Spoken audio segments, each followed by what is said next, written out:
விஜயகாந்துக்கு பெயர் கொடுத்த படம். விஜயகாந்தின் திரைப்பட வாழ்க்கையில் அவருக்கு மிகவும் முக்கியமான படங்களில் ஒன்று கேப்டன் பிரபாகரன்.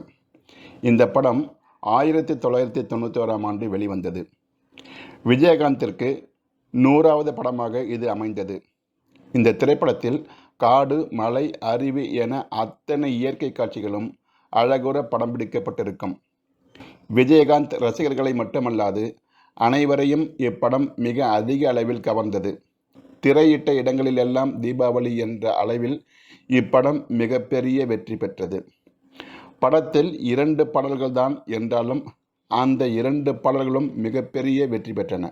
படத்தின் பின்னணி இசை மிக அற்புதமாக இருந்தது. இளையராஜா அழகாக இசையமைத்திருந்தார். படத்தில் 2 கதாநாயகர்கள் இருந்தார்கள். ஒருவர் விஜயகாந்த், இன்னொருவர் சரத்குமார்.